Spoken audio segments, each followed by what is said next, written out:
ქალაქი ბენინგტონი ვერმონტის შტატში მდებარეობს. ბენინგტონი კლასიკური ერთსართულიანი ამერიკის მაგალითია. 2023 წლის აღწერით მასში 15000-მდე ადამიანი ბინადრობდა და ეს ამერიკისთვის რა თქმა უნდა პატარა ქალაქების რიცხვში გადის. აქ როგორც იტყვიან ყველას იცნობს, აქ ოდესღაც კარებიც არ იკეტებოდა. ბენინგტონი აღარ არის ისეთი ხალხმრავალი, მასში ოდესღაც 30000-მდე ადამიანიც კი ცხოვრობდა. ასეთია პატარა ქალაქების ბედი ზოგადად 21 საუკუნეში.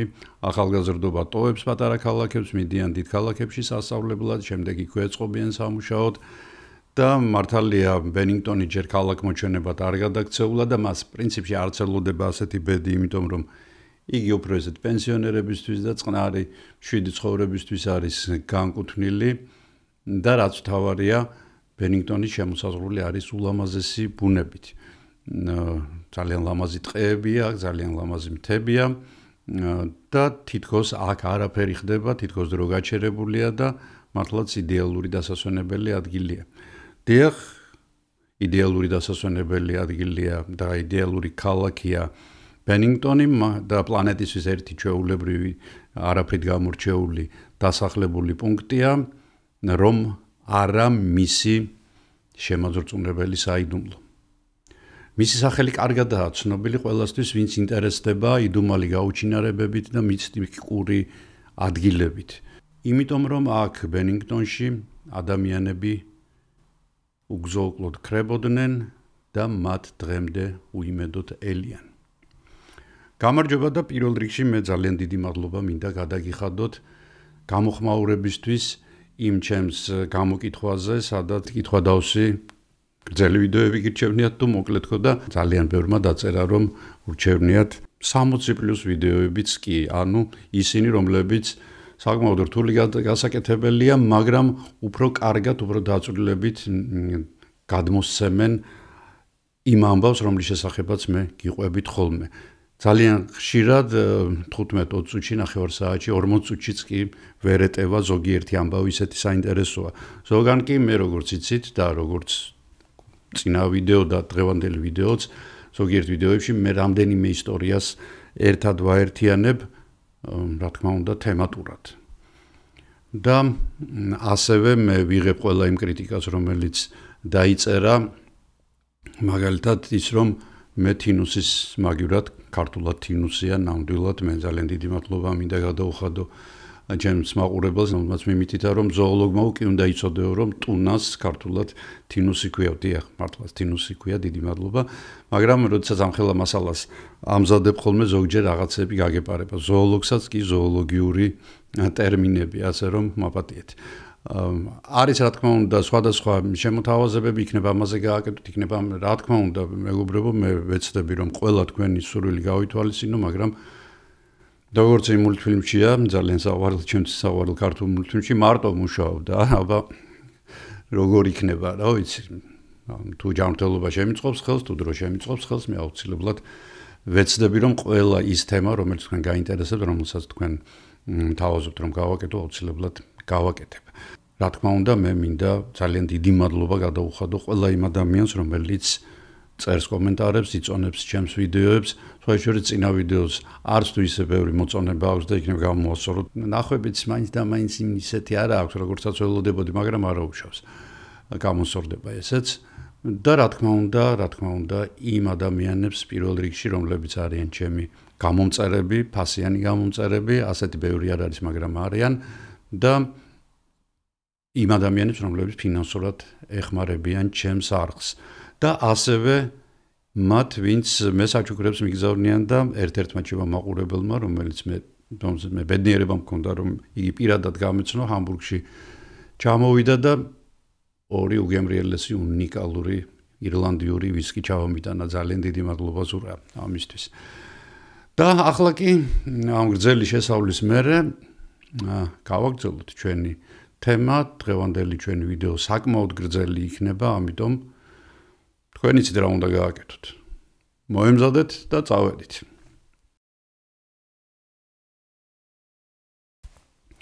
როგორც ამბობენ, დრო ყველაფერს კურნავსო, მაგრამ ეს ასე ხშირად არ არის. ხშირად კი არა, ალბათ არასდროს არ არის ძალიან ძიმეა, როდესაც ახლობლებმა არიციან თავიანთი ოჯახის წევრზე, მეგობარზე, კოლეგაზე, თანაქალაქელზე თუ რა მოუვიდა მას. როდესაც ადამიანი იღუპება და მისი იციან თუ რით დაიღუპა, იციან მისი საფლავი და ასე შემდეგ, ეს კიდევ ძიმეა, მაგრამ ასატანია, მაგრამ როდესაც ადამიანები 10 წლეულების განმავლობაში ელოდებიან ხოლმე თავიანთ ახლობლებს და ყველა დაკაკუნებაზე, ყველა ზარის დარეკვაზე კარს იმ იმედით აღებენ, რომ კარს უკან მათი მეუღლე, შვილი და ან ძმა იდგება, რა თქმა უნდა, ასე ცხოვრება ძალიან რთულია.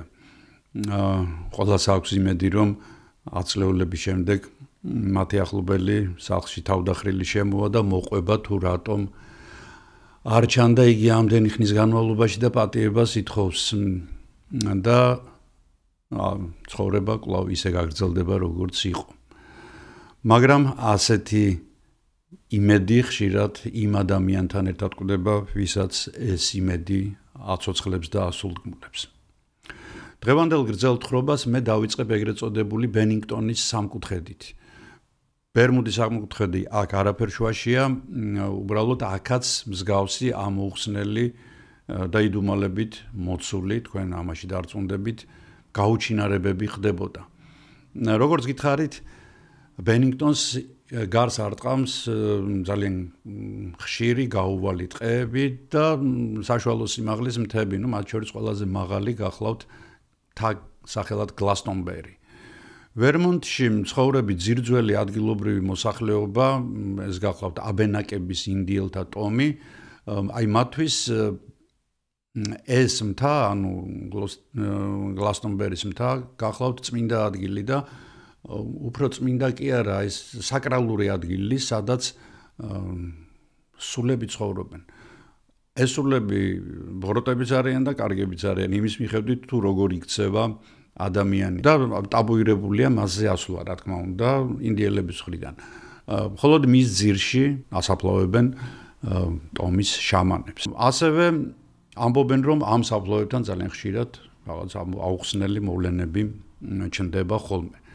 მე-17 საუკუნეში მოვიდა აქ პირველად თეთრკანიანი მოსახლეობა, მათ აღმოაჩინეს, რომ ძალიან კარგი ტყეებია ირგვლივ, სადაც იზრდება როგორც წიწოვნები, ასევე ფოთლოვანი ტყეები, 100 წლოვანი ხეებია და ეს ის პერიოდია, როდესაც ამერიკაში მშენებლობის ბუმია, მშენებლობაში დღესაც იყენებენ ძალიან აქტიურად და ძალიან ინტენსიურად, მაგრამ მაშინ ფაქტიურად ყველა შენობა ხისგან შენდებოდა, მოგიხსენებათ და ხეს ძალიან დიდი ფასი ედო. მზადდებოდა მორები, ფიცრები, სხვადასხვა ნაკეთობები და ეს ყველაფერი არა მხოლოდ ვერმონტის შტატში იყიდებოდა, არამედ მაშინ ჯერ კიდევ შტატები არ იყო მართალია, გვერდით კოლონიებშიც გადიოდა.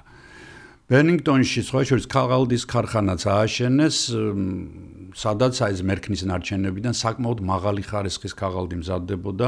აქვე მზადდებოდა ჩრდილოეთ ამერიკისთვის და კანადისთვის დამახასიათებელი, მეც მიყვარს სხვათა შორის, ძალიან კარგი არის ახლად გამომცხვარ ბლითებზე, ბლინებს რომელიც ახით ჩვენ, ნეკერჩხლის სიროპი. სიროპი, რომელიც ნეკერჩხლის წვენიდან მზადდება, შემდეგ მას ადუღებენ, აი დაახლოებით ისევე როგორც ჯავახეთში იციან ბაქმაზის გაკეთება, თუთის გაკეთდება ოღონდის და ესეც რაღაც თაფლის მსგავსი სიროპია, რომელიც რა თქმა უნდა მდიდარი არის შაქრებით, მაგრამ ზოგჯერ შეიძლება გაინებივროთ თავი და მიირთვათ ხოლმე. დიდი რაოდენობით რა თქმა უნდა ჯანმრთელობისთვის კარგი არ არის, მაგრამ ეს ძალიან პოპულარული პროდუქტია ამერიკაში. მოკლედ მიდის ტყეების უმოწყალო ექსპლუატაცია. ბერნინგტონის საკმაოდ მდიდარი ქალაქი ხდება, მოსახლეობა მატულობს, კეთილმოეწყო იგი, მაგრამ უპრციტყვიან ზღვა კოვზით დაილიაო, ბერნინგტონის შემოგარენშიც ტყეები ნელ-ნელა დეგრადირდა. კორომები ვერ უძლებენ ექსტენსიურ რეწვას, მაშინ ჯერ კიდევ არ არის განვითარებული ეგრეთ წოდებული მდგრადი გამოყენება ტყეების, რომელიც უკვე მე-20 საუკუნეში დაინერგა, როდესაც მოჭრილი ტყეების ადგილას ირგვება ახალი ხეები და ესეთ მონაცვლეობით ხდება ტყის ექსპლუატაცია. რა თქმა უნდა, მერქნის წარმოებაში დაიწყო კრიზისი, დაიხურა უამრავი საწარმო, რომლებიც ტყეებთან იყვნენ უშუალო კავშირში და ხე-ტყის ბიზნესზე მიბმული ის ქარხანა და ფაბრიკაც დაიკეტა. ამას დაერთო 1928 წელს დიდი დეპრესია ეკონომიკაში და ბერნინგტონი თითქმის დაემსგავსა Silent Hills, ალბათ გახსოვთ ეს ფილმი, ვისაც საშინელებათა ჟანრის ფილმები მოგწონთ, ძალიან კარგი ფილმია, მე ძალიან მიყვარს იგი. აი ესეთი Silent Hills ტიპის ქალაქად გადაიქცა. მაგრამ იგი კვლავ გაცოცხლდა. და როგორც გითხარით, იგი დღეს საკმაოდ კომფორტული ქალაქია პენსიონერებისთვის.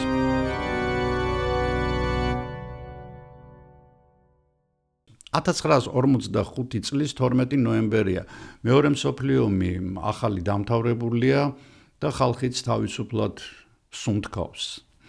72 წლის მიდი რივერსი თავის სიძე ჯო ლოურენსთან ერთად სანადიროდ მიდის ბერნინგტონის მიმდებარე ტყეებში.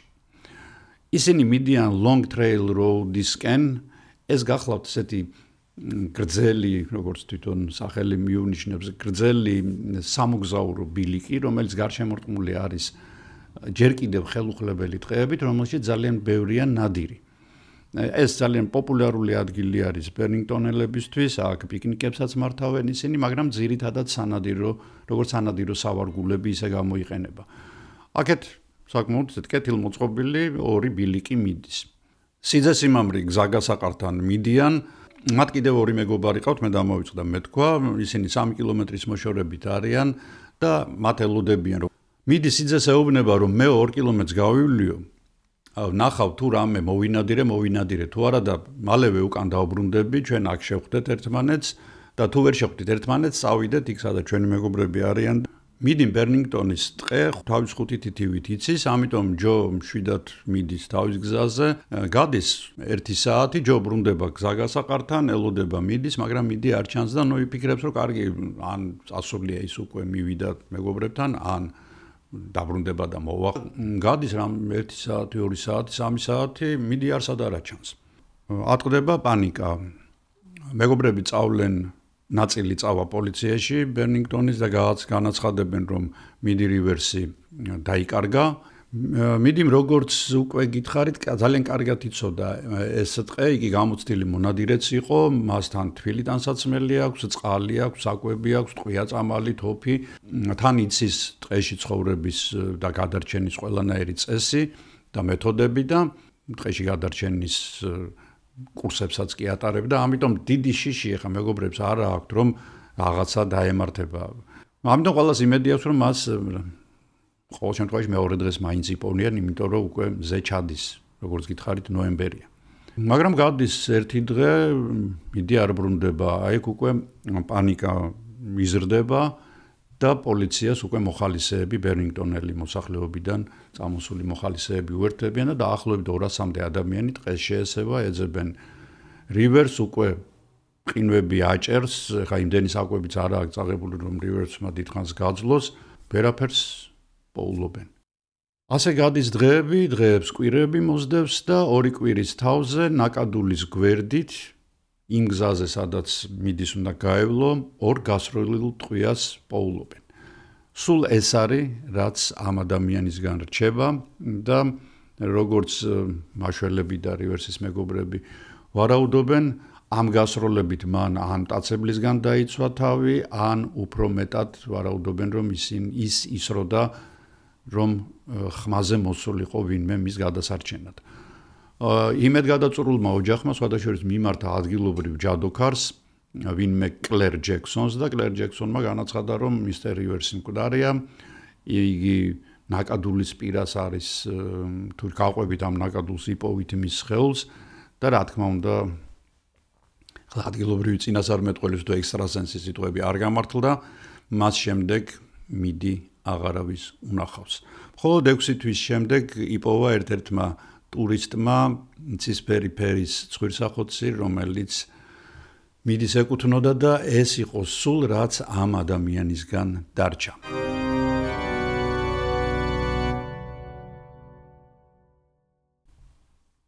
პრომეტი წლის პოლა ჯინ ველდონი კონექტიკუტის შტატის ქალაქ სტენფორდის მკვიდრი იყო. ბერნინგტონში კოლეჯში სასწავლებლად ჩამოვიდა ხელოვნებაცოდნეობას სწავლობს. მისი მოწოდება ეს მთლად არ არის, მას უფრო ზოოლოგია და ბოტანიკა აინტერესებს, ანუ ბიოლოგიური მეცნიერებები. პოლა ძალიან მოსწონს ბუნებაში სიარული, განსაკუთრებით იმ ტყეებში, რომლებიც ბერნინგტონის ირგვლივ არის. მასთან ერთად ოთახში საერთო საცხოვრებელში ცხოვრობს ელიზაბეთ ჯონსონი, ასევე გოგონა, რომელსაც ძალიან უყვარს ტყეში სიარული და ისინი ერთად მუშაობენ ერთ-ერთ პატარა კაფეში. ყოველ უიკენდზე ისინი 3-4 საათით აუცილებლად მიდიან ტყეში, თან მიაქვთ საგზალი და თავის რაღაც ახალგაზრდა გოგოურ ამბებზე ჭორაობენ. 46 წლის შემოდგომა იწყება ახალი სემესტრი და ელიზაბეტი ამჩნევს, რომ პოლა თანდათან თავის თავში იკეტება რაღაცნაირად და უფრო გაღიზიანებული ხდება. მადლიერების დღე მოდის, მოგეხსენებათ, მადლიერების დღე ამერიკაში ერთ-ერთი ყველაზე დიდი დღესასწაულია. ძალიან საინტერესო ისტორია აქვს მას, მე ვცებ მოგიყვებით მის შესახებ, ანუ როდესაც პირველი მოსახლეები ჩავიდნენ ამერიკაში, მათ შიო და საჭმელი არ ქონდათ არაფერი, მათთან ინდიელები მივიდნენ და მიუტანეს შემწვარი ინდაურები და სხვა საკვები და მას შემდეგ აი შემწვარი ინდაური მადლიერების დღის სიმბოლოა. და ეს არის საოჯახო დღესასწაული, როდესაც ისევე როგორც შობა და ამ დროს ყველა იკრიბება, ოჯახის წევრი ერთად იკრიბება და დასვენების დღეებია. საინტერესო ის არის, რომ პოლა არ მიდის სახლში, რჩება ბერნინგტონში, ეს ძალიან უცნაური რამ არის. ელიზაბეტი ეკითხება, რატო არ მიდიხარო სახლში და პოლა უთხრა, რომ მე მამასთან აჩხუბარი ვარო და მოკლედ არც ხასიათზე არა ვარო, ეხლა მადლიერების დღის აღნიშვნის მოკლედ მე აქ დავრჩები. 1 დეკემბერია, როდესაც ელიზაბეტი ბრუნდება ბერნინგტონში და ოთახს რო შეიარებს, ნახავს, რომ პოლა არ არის. ოთახში გვერდზე მეზობელს კითხავს, სად არის პოლა და აი ახლა ხანო ჩაიცვალა და წავიდაო, მაგრამ რაღაცა ისე არ იყო ჩაცმული, გარი ძალიან ცივო, 1 დეკემბერია. და ვერმონტი კი საკმაოდ ჩრდილოეთით არის. მაშინ ელიზაბეტმა თქვა, რომ მეც გადავალო ყავას დავლეო, დავბრუნდებიო, ამასობაშიო ალბათო პოლას დაბრუნდებო. დაბრუნდა, არ არის პოლა, უკვე დაბნელდა. აქ უკვე შეშფოთდნენ პოლას მეგობრები და განაცხადეს, რომ აი ესე არ დაბრუნდა ჩვენი მეგობარი და პოლიციამ სხვა შორის იმავე დღესვე დაიწყო სამძებრო სამუშაოები. ურეკავენ პოლას მამას უილიამს, იმავე დღეს ჩამოდის ბერნინგტონში, უკვე იწყება სერიოზული ძებნა გოგონასი. ერთვება ამაში, რა თქმა უნდა, მთელი ქალაქი, მოხალისეების უზარმაზარი ჯგუფი 500 კაცამდე იკრიბება, ისინი შედიან ტყეში, ყველაფერს ამოწმებენ, ზვერავენ ყველა კუთხე-კუნჭულს, აკრავენ ფოტოებს ქალაქში და მთელი ქალაქი ეძებს ამ ლამაზ და ცისფერთვალება გოგონას, რომელსაც თითქმის ყველა იცნობს. როგორც უკვე მოგვიანებით გამომძიებლებმა დაადგინეს, პოლამ ტანსაცმელი გამოიცვალა, ანუ იგი მოვიდა სახლში, გამოიცვალა ტანსაცმელი, ჩაიცვა უფრო თხლად ვიდრე მას ეცვა და გავიდა სახლიდან. შემდეგ იგი იმავე საღამოს ერთ-ერთმა მოქალაქემ ლუის ნაპმა სახელად დაინახა. ლუისი მანქანით იყო. მან დაინახა გოგონა, რომელიც საკმაოდ თხლად ჩაცმული მიდიოდა ლონგ ტრეილის მიმართულებით, მან გაუჩერა მას მანქანა და უთხრა, რომ წაგიყვანო. ჩასვა მანქანაში და ლონგ ტრეილთან ჩამოსვა იმ გზის გასაყართან. რომელ გზის გასაყართან? დიახ, იქ სადაც მიდი რივერსი გაქრა. რა თქმა უნდა, ლუის ნაპი პირველივე ეჭვმიტანილთა სიაში აღმოჩნდა, მაგრამ იგი კარგად რო გადაამოწმეს, ეს ეჭვი მოიხსნა. დაახლოებით 16 საათსა და 00 წუთზე პოლა შენიშნა ვინმე ენდი ვიტმანმა. ენდი მეგობრებთან ერთად წვავდა ტყეში მწვადებს, როდესაც მათ პოლა მიუახლოვდა და კითხა ნაკადულისკენ გზა საითკენ მიდისო და სწორედ იმ ნაკადულისკენ, სადაც თავის დროზე რივერსი გაქრა. 1 წლით ადრე. ამის შემდეგ პოლა შეამჩნია მოხუცმა წყვილმა, პოლა მათ დაეწია და გაასროს. სხვა შორის მას ეცვა წითელი ფერის ქურთუკი, იგი ძალიან კარგად ჩანდა ესეთ მოსაღამოებულში და ეს მოხუცები ამბობენ, რომ კიო გაგვასრო, მაგრამ რაღაც ძალიან სწრაფად თითქოს აორთქლდაო ჰაერში, ანუ გაქრაო. და ერთმანეთს ვეკითხებოდ, კიდე მართლა ჯაგვიარავინ, მე თუ არ ჯაგვიარავ, იმდენად უცნაურად გაქრა ეს გოგონაო.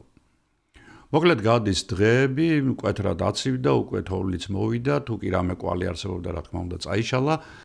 საწუწარკვეთილი უილიამი მიადგება კვლავ იმ ექსტრასენს კლერ ჯექსონს. კლერ ჯექსონი ეტყვის, რომ მისი ქალიშვილი ცოცხალია და მას მალე იპოვიან, სადღაცა სარდაფში ყავს ვიღაცას დაბმული. და ნუ რა თქმა უნდა ეხა აუცილებელი არ არის ამის დავამატო რომ პოლა რა თქმა უნდა ვერ სადიპოვეს გადის კიდევ ერთი თვე თოვლის საფარმა თითქმის 1 მეტრს გადააჭარბა და რა თქმა უნდა ყველა ნებდება და პოლას ძებნა წყდება აქვე უნდა გითხრათ რომ პოლიციას ყავს მაინც ერთი ეჭვმიტანილი ეს გახლავთ ვინმე ფრედი რომელიც long trail-თან ახლოს ფლობს სამხერხაოს შეყვარებული გოგონა ყავს ისინი ერთად ცხოვრობენ აი სამხერხაოსთან აშენებულ პატარა ქოხში და იმ დღეს ფრედი და გოგონა მიჩხუბეს, ფრედი სახლიდან წავიდა, მაგრამ მალევე მობრუნდა და თითქოს იგი ტალახიანი იყო, ამ გოგომ თქვა. ფრედი დააკავეს, დაკითხეს, მაგრამ გაუშვეს. მას ვერანაირი სამხილი ვერ აღმოუჩინეს. ასე მთავრდება პოლას ისტორია, ახალგაზრდა გოგონაცი, რომელიც სახლიდან გავიდა და გაქრა.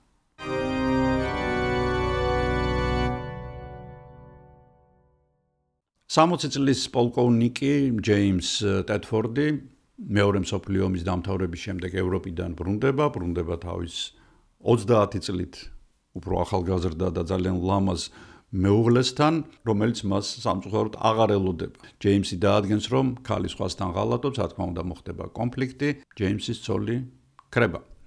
როგორც პოლკოვნიკი პოლიციაში აცხადებს, მან ჩაალაგა ბარგი და თავის შეყვარებულთან ერთად სადღაც წავიდა. 1949 წელი ან 4 წელია გასული ამ ამბებიდან და ტედფორდი ბერნინგტონის ვეტერანთა სახლში, ანუ იგივე მოხუცებულთა სახლში არის საცხოვრებლად გადასული. და ნოემბრის ბოლოს იგი მადლიერების დღის აღსანიშნავად, ისევე როგორც წინა გმირები, მადლიერების დღის აღსანიშნავად მიდის ქალაქ ოლბანიში, ეს ოლბანი არც თუ ისე შორს არის ბერნინგტონიდან, სულ რაღაც საათნახევრის გზა არის ავტობუსით. იქ რჩება და შემდეგ უკანა გზაზე მას მისი ახლობლები აცილებენ, ჩასვამენ ავტობუსში, გამოუშვებენ და ავტობუსი გაჩერებების გარეშე მიდის ბერნინგტონისკენ. ერთადერთ გაჩერებას იგი აკეთებს long trail-თან და იქ ერთი მგზავრი ჩამოდის. ზუსტად 15 წუთის შემდეგ ბერნინგტონში შედის ავტობუსი და როდესაც მგზავრები ჩამოდიან, ხედავენ რომ ერთ-ერთი ან 14 ადამიანი იყო ამ ავტობუსში. ერთი ჩავიდა, როგორც გითხარით long trail-თან, დარჩა 13, ჩამოვიდა 12. სად არის მე-13? მოიკითხა მძღოლმა, ხო არ გინახავთ? არა, არ დაგვინახავთ, ჩვენ აგერ იწვა, ეძინა, თავის ფუთა ქონდა და იმაზე ედო თავი, ფუთა არის, კაცი არ არის. ნუ ეხა მისი პასუხისმგებლობაა, ხო, კაცი უნდა ჩაეყვანა, მოხუცია ადამიანი და პოლიციაში განაცხადა, რომ ესეთი ამბავი მოხდაო, პოლიციამ პირველი რაც გააკეთა ის long trail-თან ჩამოსული ადამიანი გამოკითხა, მან თქვა, რომ კი მე ჩამოვედი, მაგრამ ჩემთან ერთად არავინ არ ჩამოსულა, ნამდვილად ვიცი, იმიტომ რომ ავტობუსი წავიდა, მე მარტო ვიდექი გაჩერებაზე. ანუ კაცი დაკარგეს სადღაც long trail-იდან ბერნინგტონამდე 15 წუთის სავალზე. კარი არავის გაუღია რომ თქვა გზაში გადამხტარიყო, ფანჯრები ისეთი არ არის Greyhound-ის ფირმის ავტობუსებში რომ შიგნით ადამიანი გაძვრეს. სადაორთქლდა ტედფორდი, კაცი შვილმა არ იცის. კაცი გაქრა უგზო-უკლოდ, არანაირი კვალი არ დატოვა თავისი ფუთის გარდა. აორთქლების მიზეზი, რა თქმა უნდა, ვერავინ ვერ დაადგინა. სხვათა შორის ასევე შემდეგ გამოაცხადეს ძებნა მის მეუღლეზე და მისი მეუღლეც აორთქლებულია, გამქრალია. არავინ იცის სად არის.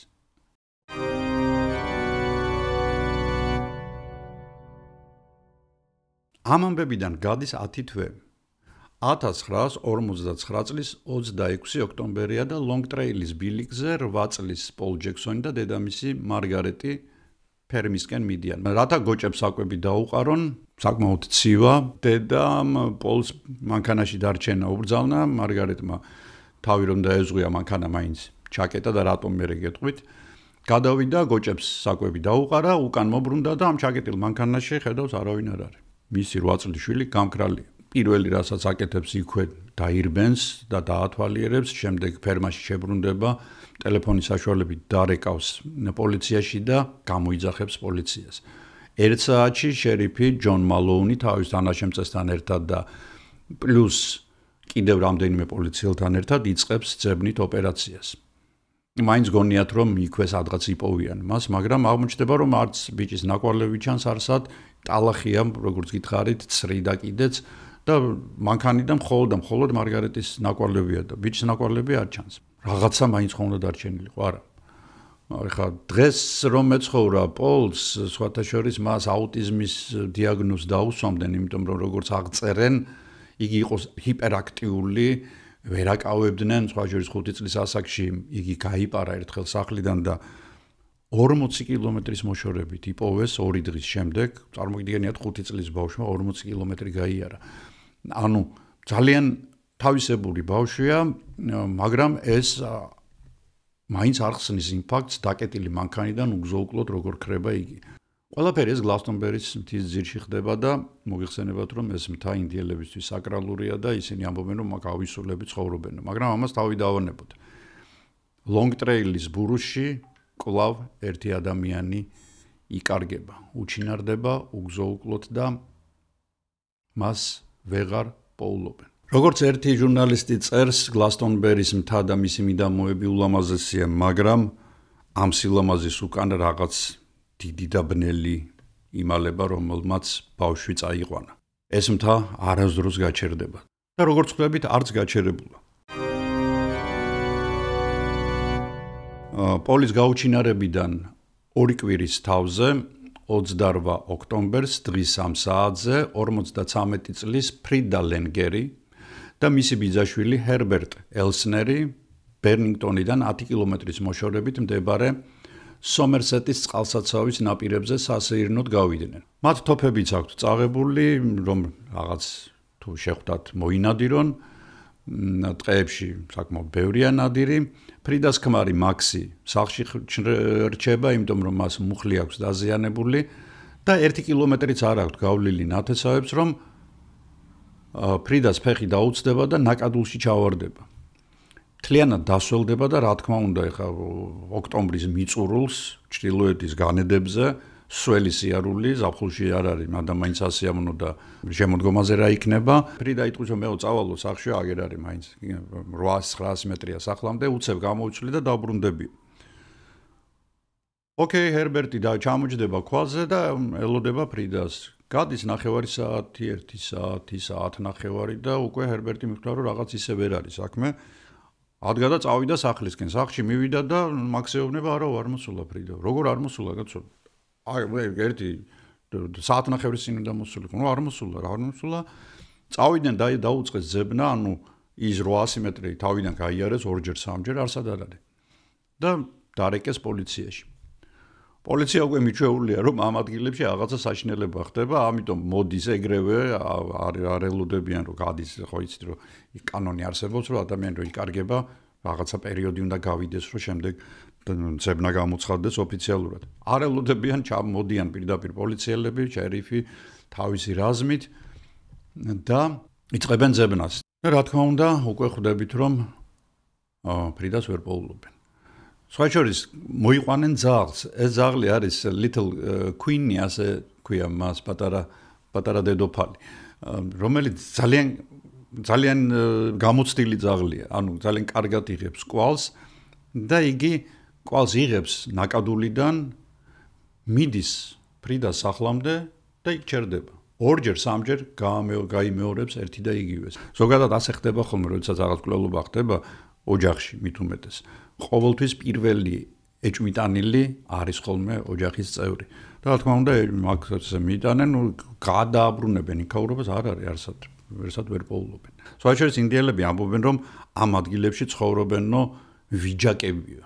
ეს ვიჯაკი იგივე სასკვაჩის, ანუ ბიგფუტის, ანუ თოვლის ადამიანის მსგავსი არსება, რომელიც 2 მეტრზე მაღალი, უფრო მაღალია, დაფარული არის ბეწვით, საკმაოდ კრალი სუნი აქვს და საკმაოდ აგრესიულია, იგი იტაცებს ადამიანებს და კლავს, ბავშვებს სხვა შორის იტაცებს, მაგრამ არ კლავს, რომ მასზე განსაკუთრებით გამაღიზიანებლად წითელი ფერის ტანსაცმელი მოქმედებს.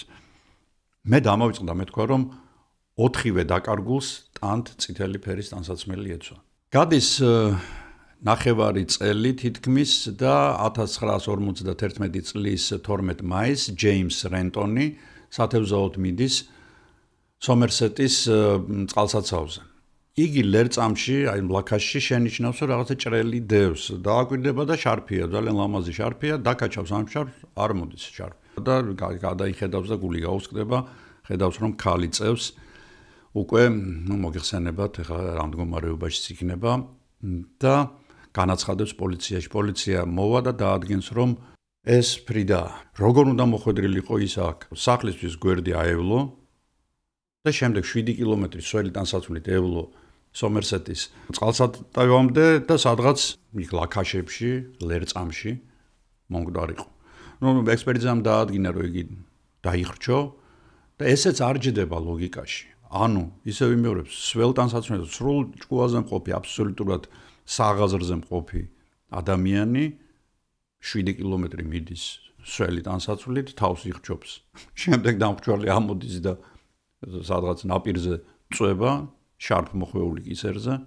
აქ უკვე სერიოზულად ჩაერთენ საქმეში ჟურნალისტები და მოგეხსენება, ჟურნალისტები ყველაზე კარგი გამომძიებლები არიან თუ მოინდომეს და მათ აღმოაჩინეს, რომ ჯერ კიდევ მიდი რივერსის ხალხოსოდეს პირველი მონადირე, რომელიც გაქრა. ჯერ კიდევ მის გაქრობამდე 2 კვირით ადრე აქ ბილიკზე კიდევ ერთი მონადირე კარლ ჰერიგი დაიკარგა. თუმცა იგი ერთი კვირის თავზე იპოვეს, კარლი იყო ხეზე მიყუდებული, შიშისგან გაფართოებული თვალები ჰქონდა ზემოთ აპყრობილი, მუხლებზე ედო თოფი და თითქოს მის გამოყენებას აპირებდაო. ყველაზე საინტერესო კი ის იყო, რომ მის ირგვლივ უზარმაზარი ფეხის ანაბეჭდი, შიშველი ფეხის ანაბეჭდები იყო აღბეჭდილი მიწაზე. შემდეგ როდესაც იგი გაკვეთეს, დაასკვნეს, რომ მას ნეკნები ჰქონდა შერჭობილი ფილტვებში და ასე იყო მკვდარი, ანუ იგი მოგუდული იყო საოცარი ძალით, ანუ ვიღაცამ ისე მოუჭირა მას ხელი, რომ მას ნეკნები დაემტრა და ასე დაიხრჩა.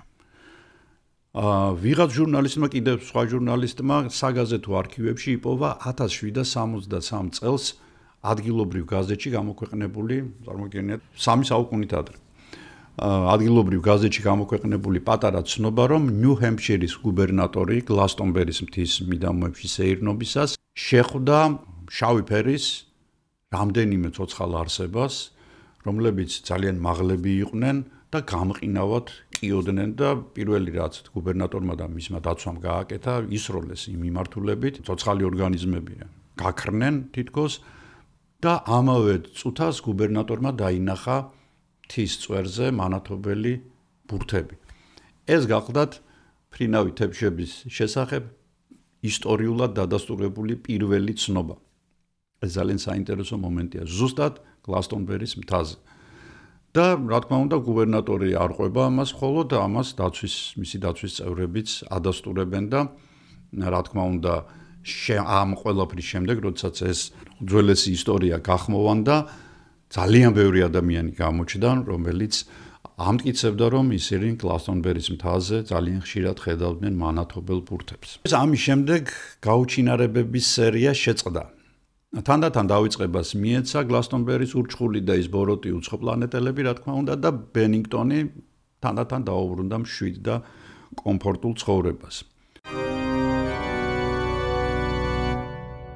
2008 წლის 30 ოქტომბერია 27 წლის კომპოზიტორი რობერტ სინგლი თაგონების მისაღწევად გლასტონბერის მთის ფერდობებს მიუყვება, აქ იგი ცდილობს სადღაც მუზას კუდში წაავლოს ხელი და რამე გენიალური დაწეროს. რაღაც მომენტში ხვდება, რომ ძალიან შორს წავიდა და არადა უკვე დრო არის, რომ დაბრუნდეს უკან და იწყებს უკან დაბრუნებას. უკანა გზა უფრო მოკლეა, მოგხსენებათ, სად ეხა ფერდობზე ზემოთ რო ვადიხარ და სად ქვემოთ რო ჩამოდიხარ, იმავე გზით.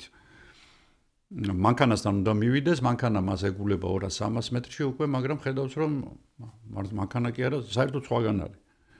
ანუ იგივე გზით დაბრუნდა, მაგრამ მოხვდა სხვა ადგილას აბსოლუტურად.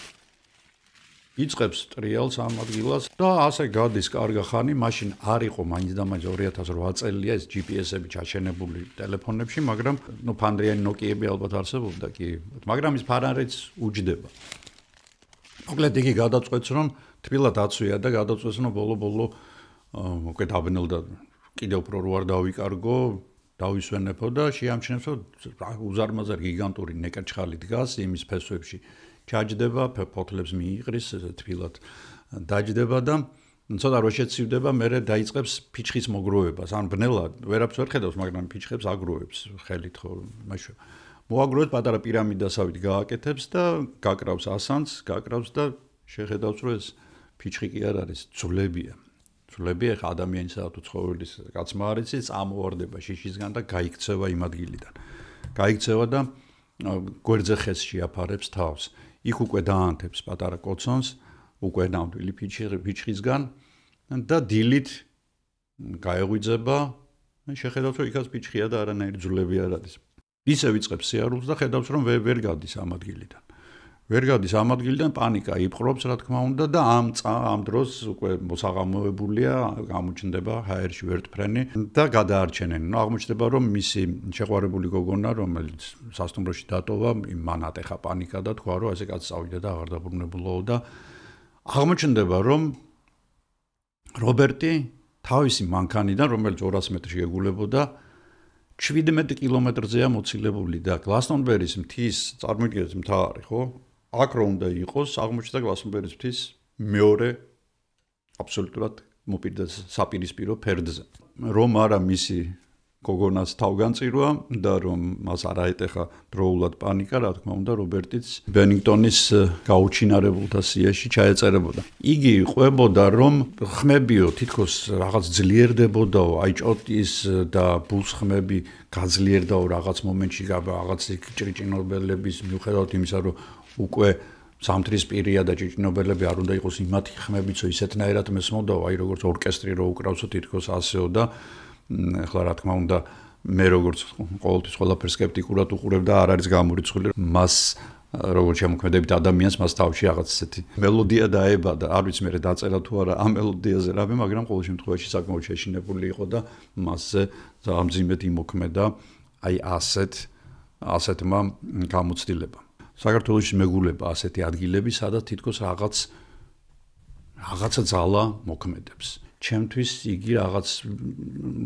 მართალია შთაგონების ძალად იქცევა ხოლმე ასეთია მაგალითად ხვამლის მთა ჩემთვის ასეთი იყო ასხის მთა ყელის ვულკანური ზეგანი ჯავახეთის ვულკანური პლატო თრუსოს ხეობა ხდეს ხეობა არის აი ესეთი ადგილები კიდე სხვაებიც იქნება ალბათ თქვენს გაქვთ ასეთი გამოცდილება საქართველოს ძალიან დიდარია ლანდშაფტურად, მაშინ თითქმის ყველა ლანდშაფტია თავმოყრილი, რაც კიდე დედამიწის ზურგზე არსებობს და აქედან გამომდინარე, რა თქმა უნდა, ასეთი ადგილებიც საკმაოდ ბევრი იქნება.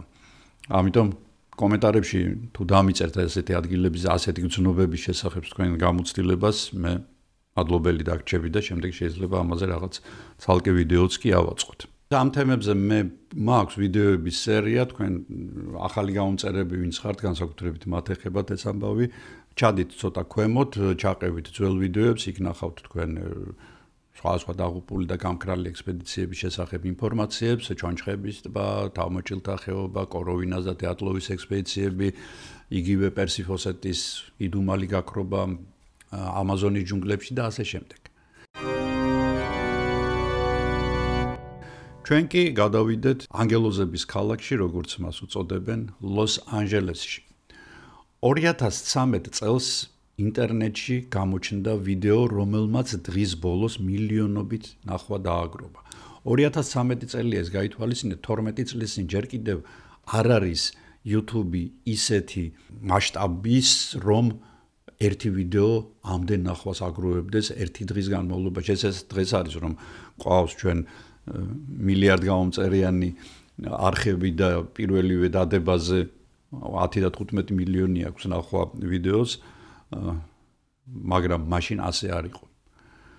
ეს მართლაც რაღაც ექსტრაორდინარული უნდა ყოფილიყო, რომ ამდენი ნახვა დაეგროვებინა და მართლაც იყო ამ ვიდეოში არა მხოლოდ ექსტრაორდინარული, არამედ ძალიან შემაჩინებელი. დღეს მე მოგიყვებით თუ როგორ იქცა ლოს-ანჯელესის საქმიან უბანში 100 წლის წინ აშენებული სასტუმრო სიკვდილის სასტუმროდ. ეს არის სასტუმრო სესილის ისტორია. მაშასე 2013 წლის 31 იანვარი. დაუნთაუნი, ლოს-ანჯელესი, კალიფორნია. ელისა ლემი, კანადელი, იაპონური წარმოშობის 21 წლის სტუდენტი გოგონა ჩამოდის ანგელოსთა ქალაქში. იხსენებათ იანვარი კანადაში როგორიც არის, ხოლო ლოს-ანჯელესში 20 გრადუსია, მზე ანათებს, ელისაზე ბედნიერი ადამიანი არავინ არის და იგი შედის წიგნების მაღაზიაში, აქ ნახულობენ მას ბოლოს, რომელსაც ძალიან ავის მომასწავლებელი სახელი აქვს თუ მოვდემნო მოვლენებს გავითვალისწინებთ. ამ წიგნების მაღაზიას ქვია The Last Bookstore, ანუ უკანასკნელი წიგნის მაღაზია. აქ იგი რამდენიმე წიგნს ყიდულობს და ერთადერთი ამახსოვრდება სალაროსთან მჯდობ გოგონას, რომ ესო იყო ძალიან მორიდებული გოგონა იყო, რომელმაც თქვა, რომ აი რამე შეიძლება ამდენი წიგნი ვიყიდე და შეიძლება ბარგში ვერ ჩავატიო, მაგრამ ყველაფერს ამოვიღებ და წიგნებს მაინც წავიღებო. იმავე საღამოს სასტუმროს ლობიში ელისას სესილ ოტელის თანამშრომლები ხედავენ, ამის შემდეგ იგი ლიფტში შედის და ამ ლიფტში რაც ხდება, იმის ნახვა თქვენ შეგიძლიათ. თუ აკრიფავთ Google-ის ძიებაში ელისა ლემ elevator. ეს ჩანაწერი Excel-ში ელისას დაკარგვიდან მხოლოდ 2 კვირის თავზე ჩნდება, მანამდე კი გოგონას გაუჩინარებიდან 1 კვირის შემდეგ ლოს-ანჯელესის პოლიცია პრესკონფერენციაზე აცხადებს, რომ დახმარებას თხოვს ყველას, ვისაც შეუძლია რამე ინფორმაცია მიაწოდოს 21 წლის ელისა ლემის შესახებ. ტორონტოდან ელისას დედა ჩამოდის, მისი და ჩამოდის, ძმა ჩამოდის, გიგანტურ მეგაპოლისში, გოგონას დაკარგვას პრინციპში არავინ იმჩნევს იმდენად, ეს აქ მეტნაკლებად ჩვეულებრივი ამბავია, მაგრამ გადის 1 კვირაც და ეს ამბავი არა თუ ლოს-ანჯელესს და არა ამერიკას, არამედ მთელ მსოფლიოს მოედება. მოედება, იმიტომ რომ პოლიცია აქვეყნებს კადრებს, რომელმაც შეძრა მთელი მსოფლიო. ეს 4 წუთიანი ვიდეო, როგორც გითხარით, ძალიან ადვილი სანახავია. ეხლა ზუსტად გავყვეთ დაწვრილებით ვიდეოს მსვლელობას. ეს დიდ დროს არ წაიღებს, მაგრამ ძალიან საინტერესო იქნება. პირველ წამზე ლიფტის კარი იღება და ელისა თითქოს შორიდან შემორბის კაბინაში. ანუ იგი ჩვეულებრივ უკან კი არ დგას კარების, ანუ კარების წინ, უბრალოდ. ჩვენ როგორც ჩვენ ვდგევართ, ხო, ჩვენ დავაჭერთ, თქვათ, ღილაკს ხელს და ვდგებით კარების წინ, კარები გაიღება და შევდივართ წინ. იგი თითქოს გვერდიდან შემორბის ლიფტში. შემდეგ იგი იხრება, ძალიან ახლოდან ათვალიერებს ლიფტის ღილაკებს და თითქოს რამდენიმეს ერთად აჭერს თითს. ახლომხედველია, სათვალეს ატარებს და იმ მომენტში რატომღაც მას სათვალე არ უკეთია. ეს უცნაური რამ არის, ხა ვისაც სათვალეს ვატარებთ, მოგეხსენებათ, რომ მუდმივად ისეთ ადგილას გვიდევს, რომ ძალიან ადვილად აბოვიღოთ იგი და გავიკეთოთ თუ არ გვიკეთია ხო. გადის 23 წამი და პირველი უცნაურობა იწყება. გოგონა მიპარვით მიდის ლიფტის ღია კარებთან და მკვეთრად გაყოფს თავს გარეთ. მერე ლიფტის კედელს აეკრობა, შიგნით შემოდის და მისი კუთხისკენ მიიწევს და თითქოს იმალებაო.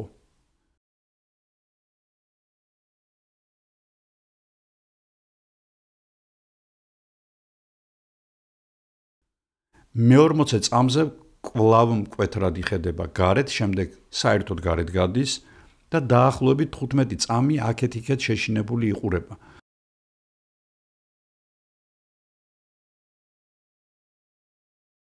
ფეხებს იგი უცნაურად დგამს, აი თუ დააკვირდებით, შემდეგ კვლავ ბრუნდება ლიფტში, მაგრამ კვლავ გარეთ გადის. ამჯერად უკვე დიდი ხნით.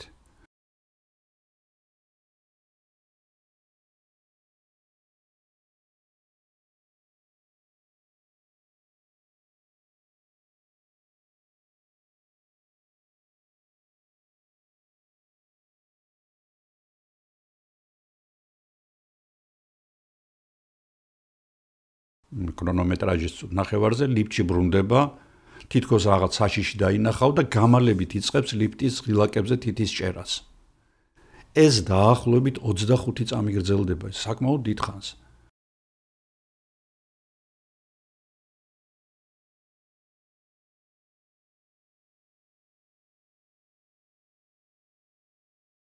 ამის შემდეგ კვლავ გადის ლიფტიდან და გაუნძრევლად დგას მის ღია კარებთან.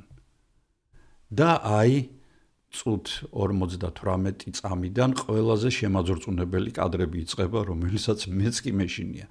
ელისა ლემი ხელებით უცნაურ მოძრაობებს აკეთებს და ეს დაახლოებით 9 წუთი გრძელდება.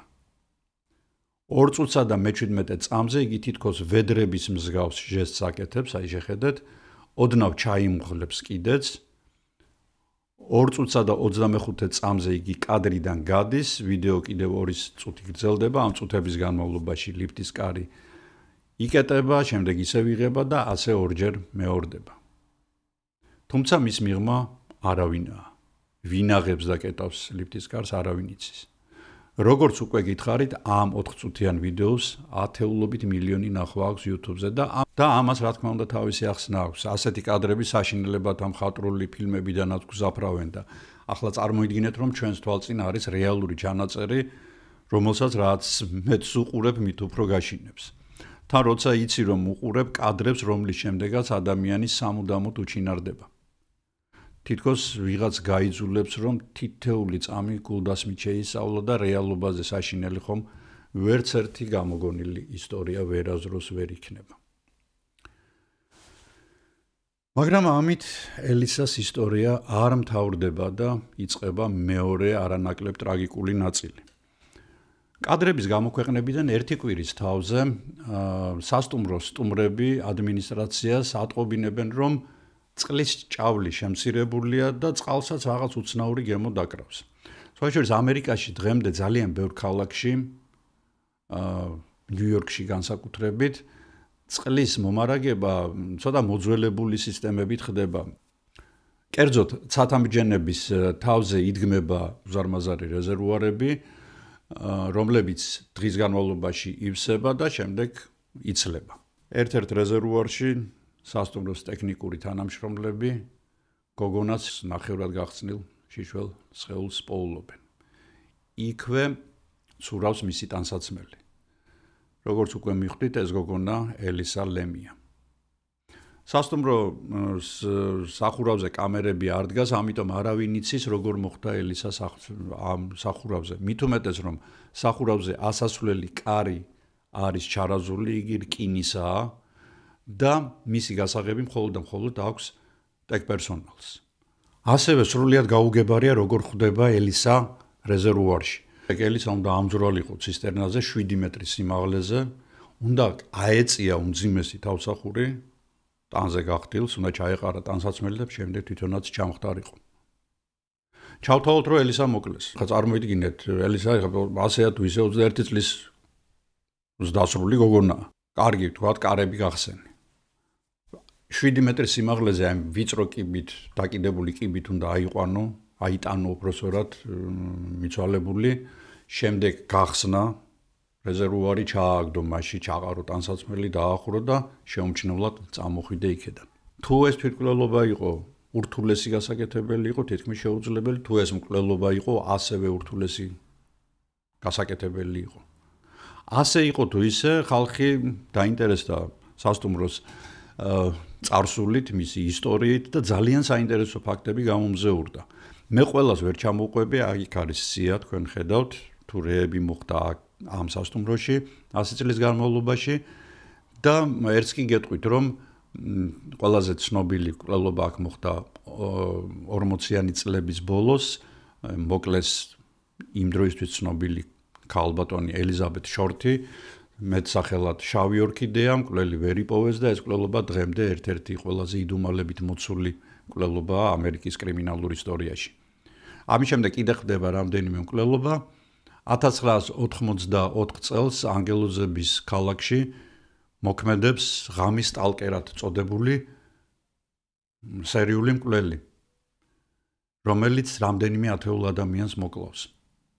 მას მიაგნებენ, იგი ცხოვრობს სასტუმრო სესილში, ეს გახლავთ რიჩარდ რამირესი, უცნობილესი სერიული მკვლელი ამერიკის ისტორიაში.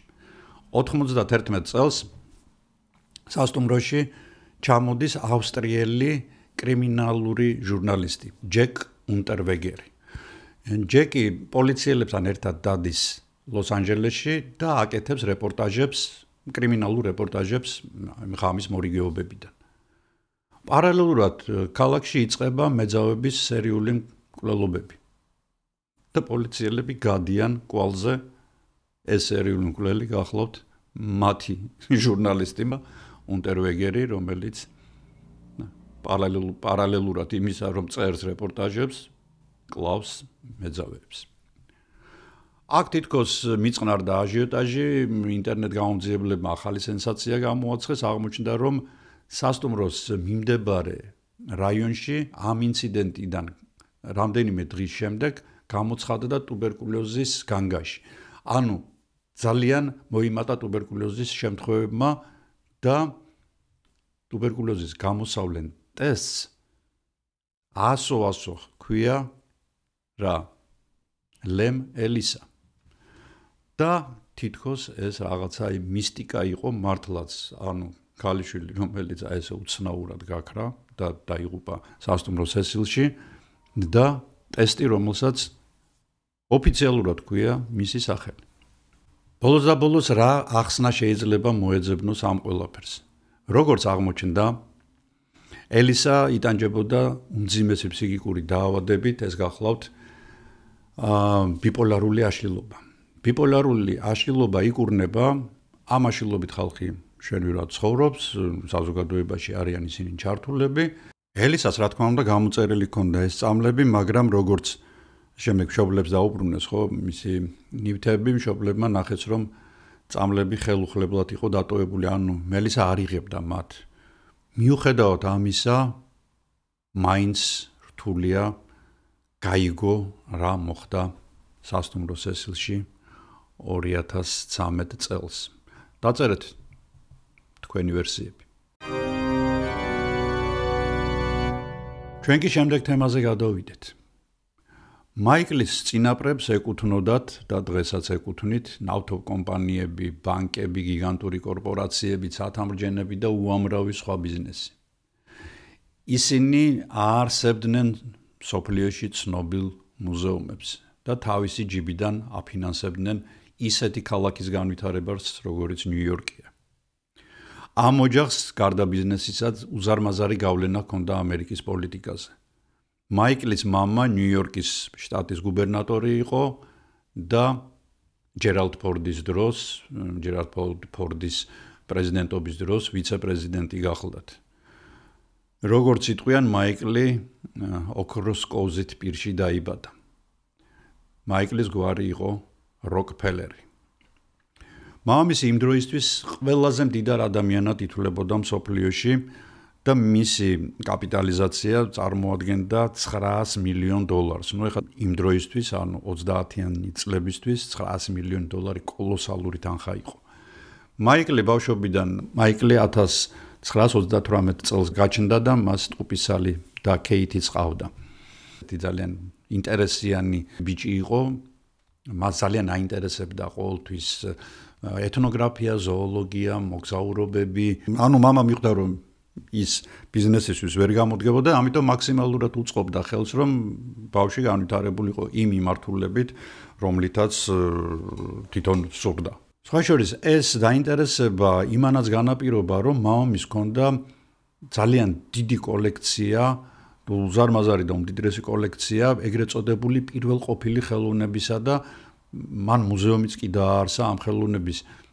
მისი მსტოვრები დადიოდნენ მთელ მსოფლიოში და აგროვებდნენ ესეთ უნიკალურ ნივთებს, ულამაზესი ფარები და ნიგერიული ნიღბები, შუბები, ნავები, საცხოვრებელი სახლების მაკეტები, მაიას და აცტეკების ქვის ქანდაკებები და რა ვიცი, რას არ ნახავდით აქ და აი ამ სიტუაციაში იზრდებოდა მაიკლი და ეხა მოდი და ნუ დაინტერესდები ამ ყველაფრით, ხო?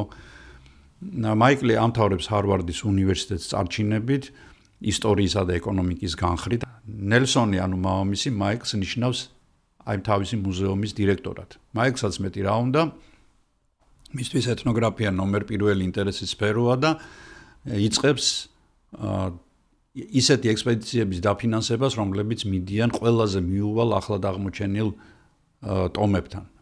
ასეთი კი გახლავთ დღევანდელი ინდონეზიის და პაპუა-ახალი გვინეის ნაწილი, ეს ის ნაწილია, რომელიც მე-20 საუკუნეშიც კი აღმოჩენებით, ახალი ტომების აღმოჩენებით გვაკვირვებს.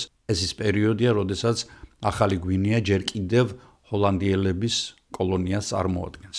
მაიკლი ჰარვარდში გაიცნობს კინორეჟისორს, რომლის სპეციალიზაციაც არის დოკუმენტური ფილმები და სწორედ ეთნოგრაფიული ფილმების გადაღებით არის იგი დაკავებული და მასთან ერთად მიდის პირველ ექსპედიციაში, რომელიც ახალ გვინეა, პაპუა ახალ გვინეაში ეწყობა. ისინი იღებენ ფილმს „მკვდარი ჩიტები“, რომელმაც საკმაოდ ბევრი პრიზი აიღო შემდეგ და მაიკლი გადაწყვეტს, რომ მისი ადგილი ოფისში არ არის, რომ მისი ადგილი არის ტყეში, ტალახიანი ტანსაცმლით, მოშვებული წვერით, დაეხეტებოდეს ჯუნგლებში და ახალ რაღაცებს პოულობდეს.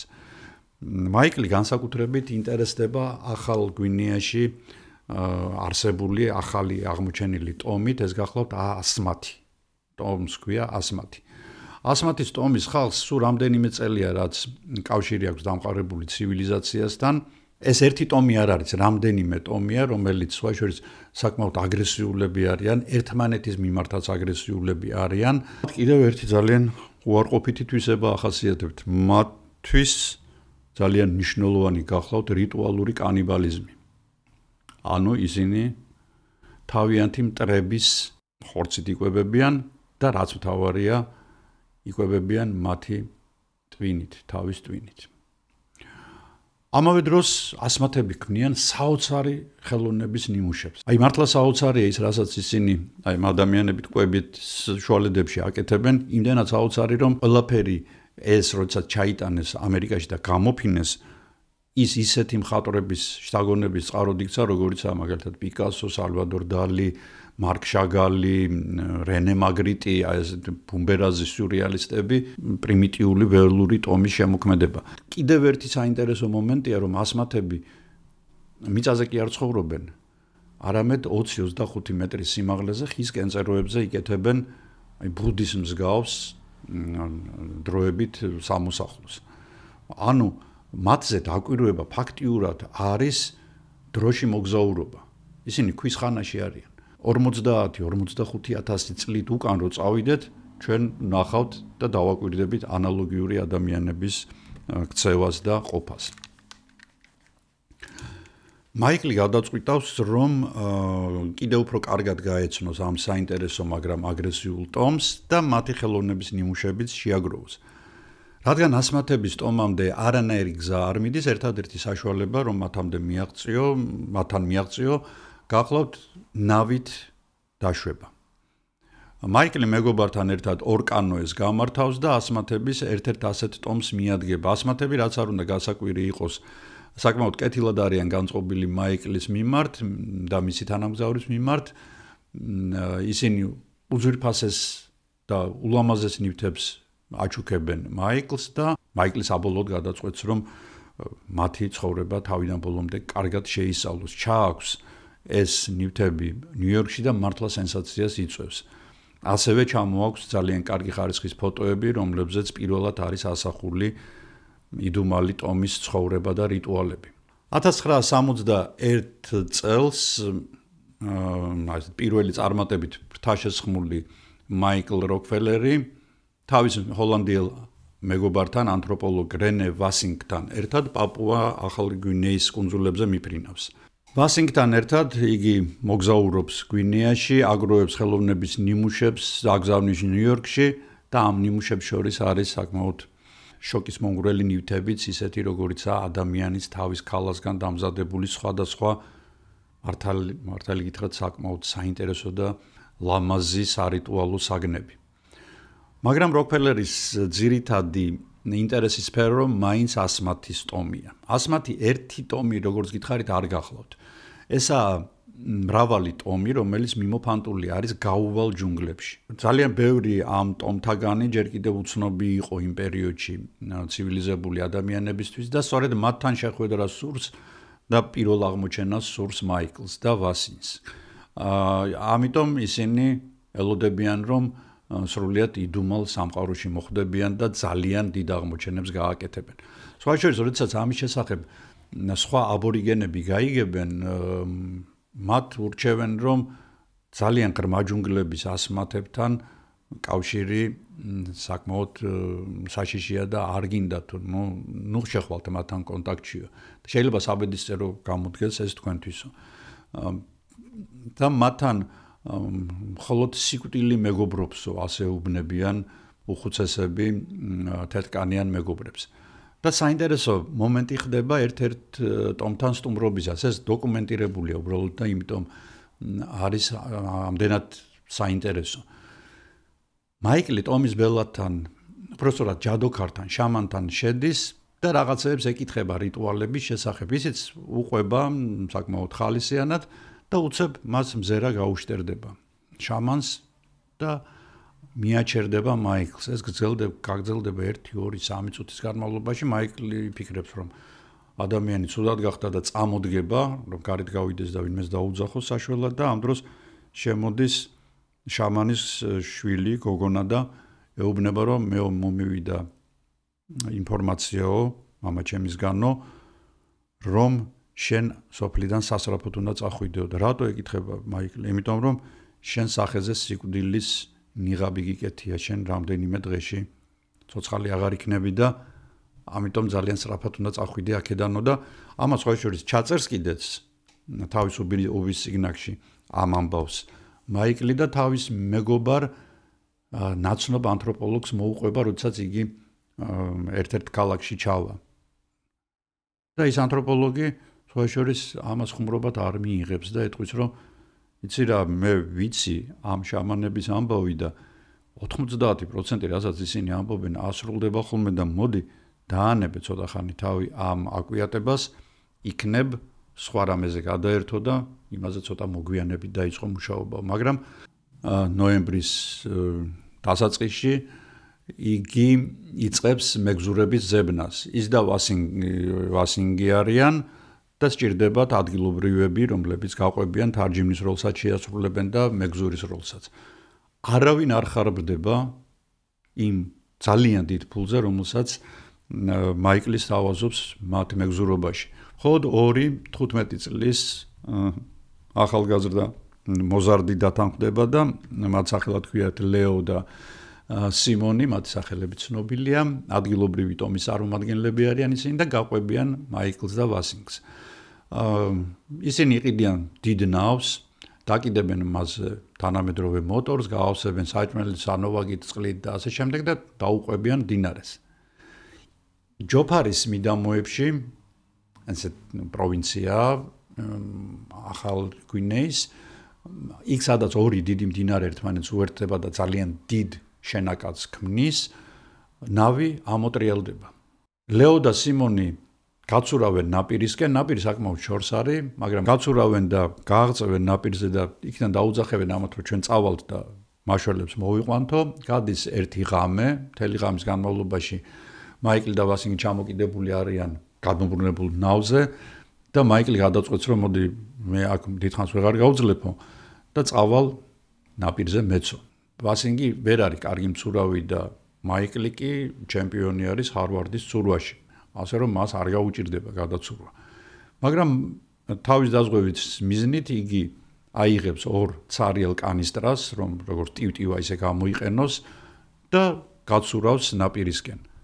არ გადის 2 საათი, რომ მაშველები გამოჩნდებიან, ანუ ლეო და სიმონი მიაღწევენ დასახლებულ პუნქტამდე, იქედან მაშველები მოდიან და რა თქმა უნდა, ეხა მაიკლის გადასარჩენად, მსოფლიოს უდიდრესი ადამიანის გადასარჩენად, რა თქმა უნდა, მთელი ჰოლანდიის კოლონიალური მთავრობა ფეხზე დადგება. მივლენ, გადაარჩენენ ვასინგს და ნაპირზე ეძებენ მაიკლს. მაგრამ მაიკლი წამჩაყლაპა, მიწამჩაყლაპა მდინარემ, ჯუნგლებმა არავინ იცის მისი ადგილსამყოფელი, იგი აორთქლდა.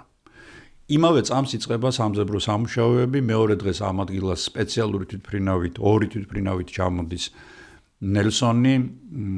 ნელსონ როკფელერი, მამა მაიკლის, მისი დედინაცვალი, ტყუპისალი და ასევე საუკეთესო აპარატურებით იმდროინდელი გაღჭურვილი მაშველები, ჟურნალისტები, გამომძიებლები, დეტექტივები, რა ვიცი, მთელი უზარმაზარი გუნდი, რომელიც იწყებს ამ ადგილებში მაიკლის ზებნას. გადაატრიალებენ ყველაფერს და 2 კვირის თავზე მოიწვევს პრესკონფერენციას ნელსონი და იტყვის, რომ ჩვენ აქ ვერაფერს ვეღარ ვიპოვით, მაიკლს ვაცხადებთ გარდაცვლილად და ვბრუნდებით სახლში. მაინც ადგაქრა მსოფლიოს უმდიდრესი და ძალიან გავლენიანი ადამიანის მემკვიდრე. პირველი თეორიით იგი შეჭამეს ნიანგებმა და ზვიგენებმა. ადგილი, სადაც მათ ნავი გადაუბრუნდათ, ძალიან ცუდი ადგილია ბიოლოგიურად და გეოგრაფიულად. ეს არის საკმაოდ ფართე მდინარე, რომელშიც ასევე ზღვის წყალით შემოდის, რომელსაც მოყვებიან კაციჭამია ზვიგენები, ხოლო თვითონ მდინარე სავსე არის ასევე ადამიანის ხორცზე უარის არუნთქმელი ნიანგებით. ამიტომ პირველი ვერსია, რა თქმა უნდა, ნიანგების ვერსია იყო. მეორე ძალიან საინტერესო თეორია გახლდათ ინსცენირება. ყველას გაახსენდა, რომ მაიკლი ყოველთვის ამბობდა, რომ ჩემთვის ნიუ-იორკი და ეს ფუფუნებაში ცხოვრება და ჩემი არ არის და მე მირჩევნია ვიცხოვრო ადამიანებთან, რომლებიც ბუნებასთან არიან შერწყმულები და მათთან ჯერ კიდევ ცოცხალი არის ის ტრადიციები, რომლებიც ჩვენ გქონდა 1000 წლეულების წინო. ანუ თითქოს მან ამით თავი დააღწია ცივილიზაციას და შეუერთდა პირველყოფილ ტომებს. ეს რა თქმა უნდა ესეთი ძალიან რომანტიული თეორია. მესამე თეორია ეს გახლავთ ის, რომ თქვა პოლიტიკური იყო ეს მკვლელობა, შეკვეთილი იყო, რომ ვითომ წყალი ქონდა შეყენებული უკვე ჰოლანდიის მთავრობას, კოლონიალურ მთავრობას გვინეაში და ის პროცესში იყო ამ ნაწილის ინდონეზიისთვის გადაცემისთვის და თითქოს სპეციალურად მოკლესო, რომ იქ აჟიოტაჟი ამდღარ იყო. ეს რა თქმა უნდა ყველაზე ნაკლებ სავარაუდო მომენტია და თეორია და ყველაზე პოპულარული და ყველაზე რეალური თეორია გახლავთ ის, რომ ნაპირზე ასული მაიკლი ხელში ჩაუვარდათ ასმათის ერთ-ერთი ტომის, აგრესიული ტომის ხალხს და იგი უბრალოდ რიტუალურად შეჯამეს. ცნობილია, რომ ნელსონმა მაშველებთან ერთად დეტექტივების მთელი არმია ჩაიყვანა თან, რომლებმა ძალიან ოპერატიულად შეისწავლეს ადგილობრივების სოფლები, ისინი აგროვებდნენ ყველა ნიმუშს, ძვლოვან ნიმუშს, რომელიც მათ შეხვდათ და ანთროპოლოგიურად თეთრკანიანების ძვლები განსხვავდება პაპუასების ძვლებისგან და ანთროპოლოგიებიც მუშაობდნენ, რა თქმა უნდა, ამ ძვლების ამოცნობაში, მათ შეაგროვეს თეთრკანიანთა ძვლები და სხვათა შორის ამ ძვლების ამოღების შემდეგ ძალიან მალევე შეწყდა ძებნითი ოპერაცია. ამან დიდი მითქმა-მოთქმა გამოიწვია. იმიტომ რომ ორ კვირაში ისე ვიმეორებ ყველაზე გავლენიანი ადამიანის, ყველაზე მდიდარი ადამიანის შვილის მტრად გამოცხადება, დამხჩვალად გამოცხადება და შეწყვეტა ყველანაირი ძებნითი ოპერაციის არის დიდი ნონსენსი.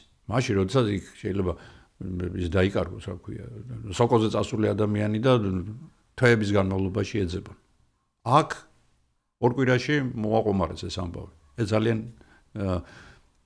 დიდ ეჭვს ვადებს, რომ როკფელერმა გაიგო, რომ მისი შვილი აი ასე დაიღუპა და რომ აღარ გახმაურებულიყო ეს ამბავი, გადაწყვიტა, რომ გამოეცხადებინა, რომ იგი დაიხრჩა უბრალოდ. გადის ამ ამბებიდან 5 წელი და მისიონერი, კათოლიკე მისიონერი, ვინმე იან სმიტი, აგაც სასმათის სოფელში, აგაც ამ ადგილს ქვია, სოფელს ქვია, ხვდება ორ პაპუას, რომლებსაც აცვიათ ტანთ ევროპული ტანსაცმლის რაღაც ნაგლეჯები. ის ეკითხება, საიდან გაქვთ ესაო და ესო ჩვენო გვაქვსო ვინმე მაიკლისგანო. მაიკლიო სად არისო? მაიკლიო ჩვენმა სოფელმა შეჯამაო. კი, მაგრამ თავის ქალას სად არისო? თავის ქალო სოფელში ინახებაო, როგორცო წმინდა რელიქვიაო. ნუ ეხლა სმიტი დაიძაბა, იცის მან ადგილობრივი რიტუალები და ისიც იცის, რომ ერთი ძალიან საინტერესო მომენტი აქვთ აბორიგენებს. მათ აუცილებლად უნდა იცოდნენ იმ ადამიანის სახელი, ვისაც შეჯამენ. სხვა შემთხვევაში და ძირითადად ვინს კლავს შემდეგ მის თავიდან ვისაც ამოაქვს ტვინი უკაცრავად ასე დეტალებს რო ყვები, მაგრამ ნუ სიმღერიდან სიტყვებს ვერ ამოაგდებ როგორც იტყვიან, ხო? აი ამ შეჭმის მომენტში მან აუცილებლად უნდა იცოდეს იმ ადამიანის სახელი, ვისაც ჯამს.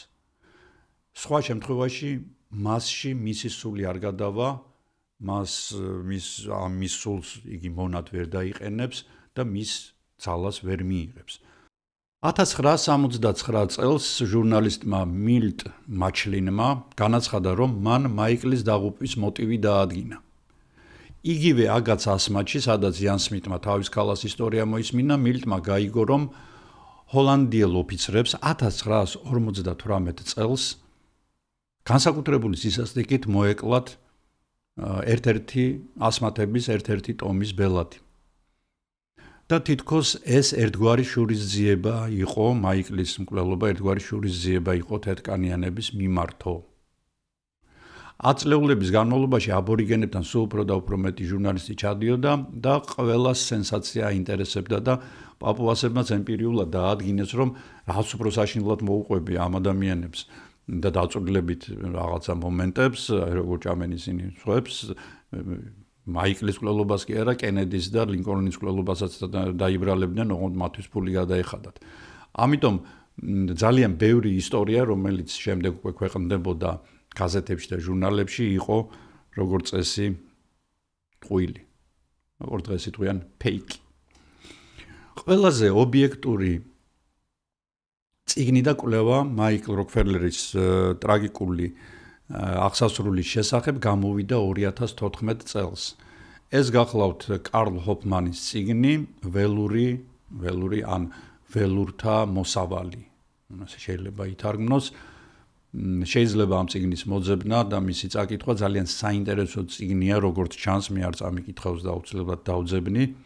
და ამ წიგნის მიხედვით მაიკლი ნაპირზე ამოვიდა თუ არა, მას აქ დახვდნენ ერთ-ერთი ტომის წარმომადგენლები, არც აციეს, არც აცხელეს მას შუბი აძგერეს მკერდში ერთმა, მეორემ მას თავში ქვის ნაჯახი ჩაარტყა, სიცოცხლეს გამოასალმა და შემდეგ უკვე როგორც ამბობენ, კარლ ჰოფმანს აღწერილი აქვს ისეთნაირად დანარჩენი პროცედურები, რაც მაიკლის ხელს ჩაუტარეს, რომ მასზე YouTube-ში ვერავინ მოყვება, ანუ YouTube-ი ასეთ რამებს გრძალავს და ვერ იტანს. ჰოფმანის სვამს კითხვას რატომ მოკლეს მაიკლი და აქვე პასუხობს. აბორიგენებში გავრცელებული არის ასეთი აზრი, რომ თუ ვინმეს მოკლავენ შენიანს და შენ შური არ იძიე, სამყაროში დისონანსი იქნება და ამ დისონანსმა შეიძლება გაანადგუროს შენი ოჯახი და შენი სოფელიც კი. ამიტომ, როდესაც მოკლეს ის ბელადი, იმ ბელადის ისტორია მართალი ყოფილა, რომ ჰოლანდიელებმა მოკლეს ვიღაც ბელადი. იმ ბელადის შურის აძიებლად, ანუ სიცხლე აიღეს საწყალ მაიკლზე. მაგრამ ჰარმონია სოფელში არ დადგა. პირიქით მოხდა უბედურება. მაიკლის შეჭმიდან ერთი კვირის თავზე სოფელში დაიწყო ქოლერის ეპიდემია, რომელმაც მოსახლეობის 3/4 გაწყვიტა. ძალიან საინტერესო მომენტია და ეს ისტორია სხვადასხვა სხვა ტომებშიც გავრცელდა და მათ ძალიან ეშინოდათ მას მერე უკვე თეთრკანიანი ადამიანების მოკლა და მათი ხორცის მიღება. ჰოფმანის წიგნში კიდევ ერთი უაღრესად საინტერესო მოწმეც არის, ეს გახლავთ კათოლიკე მისიონერი, ასევე ჰუბერტუს ვან პეი, ჰოლანდიელია, რომელიც წლების განმავლობაში ცხოვრობდა აბორიგენებთან ერთად და სხვა შორის დროის იმ მონაკვეთში, როდესაც მაიკლი დაიკარგა. ჰოფმანს მოუყვა პეი, რომ მაიკლის გაუჩინარებიდან და სამძებრო აჟიოტაჟიდან არ იყო გასული ჯერ კიდე ერთი თვე, როდესაც მასთან მივიდა 4 პაპუასი და უთხრეს, რომ იმ ადგილას, სადაც ნავი გადაბრუნდაო, ყველაზე ახლოს ამა და ამ ტომის სოფელი მდებარეობსო. და ამ ტომის სოფელთან გამოვიდა როკფელერი ნაპირზეო. ტომის წარმომადგენლებმა მოკლეს და შეჭამეს როკფელერიო. რა ეცვა თეთრკანიანს შორტებიო. სად არის მისი თავის ქალა? ფინის სახლშიო. ფინი ბელადია. ამის შესახებ ვან პეი პატაკს წერს და გუბერნატორის სახელზე აგზავნის. და დაწვრილებით აღწერს, ანუ ისე ვიმეორებ, ეს ხდება მაიკლის გაქრობიდან 1 თვის თავზე. დაწვრილებით აღუწერს აი მთელ სიტუაციას. გუბერნატორი საიდუმლო გრიპს ადებს ამ წერილს და უგზავნის შინაგან საქმეთა მინისტრს და იქვე კვდება ეს ისტორია. სხვა შორის ჰოფმანმა მოიპოვა ამ დოკუმენტის ასლი და ეს დოკუმენტი მართლაც არსებობდა, მაგრამ მაიკლის, საუბედუროდ თქვა და ადამიანი მაინც მკვდარი იყო, ეხლა დიდად მისთვის მნიშვნელობა არ ქონდა, მიზეზს დაადგენდნენ, რატო შეჭამეს და როგორ, მაგრამ ყოველ შემთხვევაში რაღაცა მაინც გაირკვეოდა, ხო? მიჩქმალეს ეს ისტორია, იმიტომ რომ ჰოლანდია უკვე ამ ამბიდან 5 თვის თავზე იმ პროცედურაში შევიდა, როდესაც მისი კოლონია ინდონეზიისთვის უნდა გადაეცადა. ასე გასრულდა ამბავი მილიარდერის, რომელმაც ფუფუნებაში განცხრომას საინტერესო და ფათერაკებით ახსავსე ცხოვრება არჩია და რომ არა ნავის საბედისწერო გადაბრუნება, ვინც ის კიდევ რამდენ საინტერესო ამბავს მოგვიყვებოდა და გვაჩვენებდა ეს მართლაც არაორდინარული პიროვნება. მე დარწმუნებული ვარ, რომ როკფელერებმა ძალიან კარგად იციან თუ როგორ დაიღუპა და რა ვითარებაში მათი მემკვიდრე უბრალოდ რაღაც კარგად არ ჟღერს, რა მოუვიდა მაიკლი შეჭამეს. ჩვენ კი დღევანდელ ვიდეოს კიდევ ერთი ამჯერად უკვე ფინალური ისტორიის ფურცელი გადავშალოთ.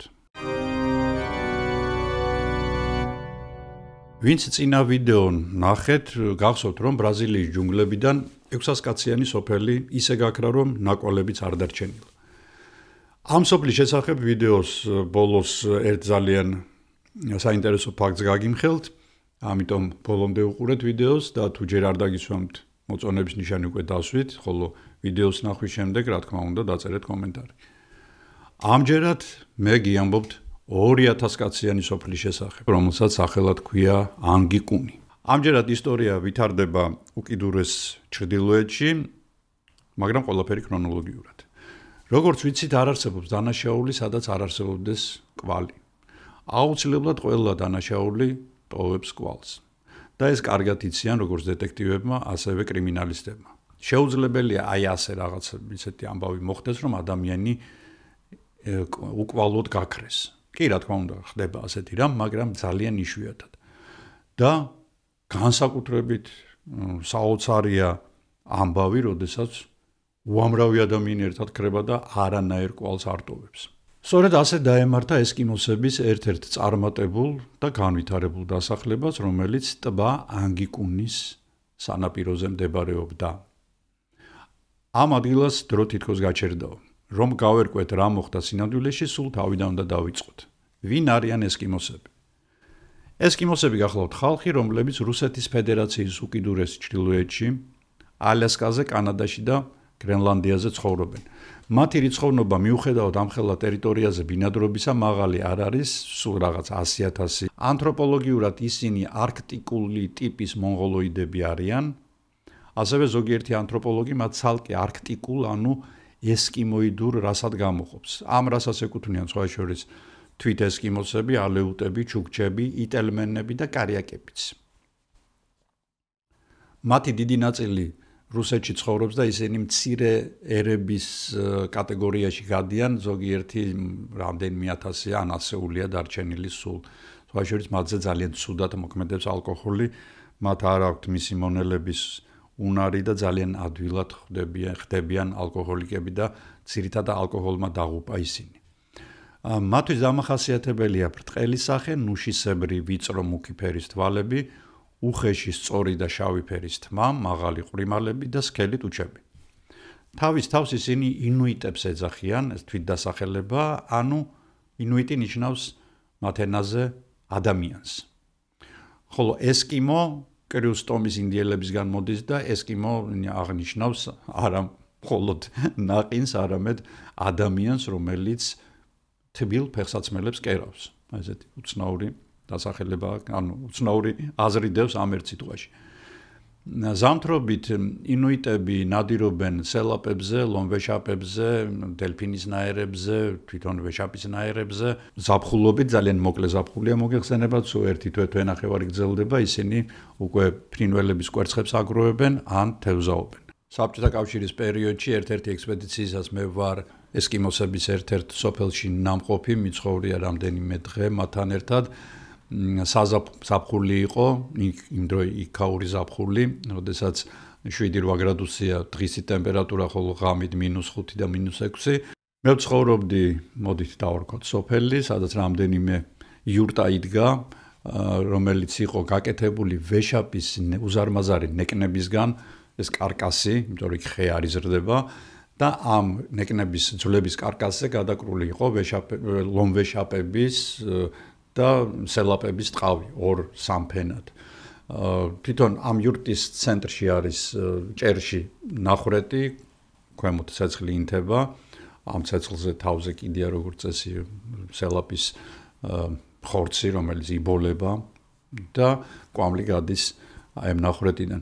თვითონ აი ამ შენობა დავარქვათ, საკმაოდ სპეციფიური სუნი დგას, ეს ტყავებიდან გამომდინარე, იმ ადამიანების რაოდენობიდან გამომდინარე, რომელიც შიგნით ცხოვრობს და ამიტომ ჩემი გრძელი და ნაზი ცხვირისთვის ცოტა რთული ასატანი იყო ეს სუნი და მე მათ გვერდით კარავში ცხოვრობდი, მაგრამ უნდა გითხრათ, რომ ესკიმოსები, ანუ ეს ხალხი არის აი იშვიათად ნახავთ ასეთ კეთილგანწყობილ ბავშვით უშუალო და უბოროტო ადამიანებს, აი დედამიწაზე თუ კი იდეალური ადამიანის ნახვა გინდათ, სწორედ აი ისინი არიან.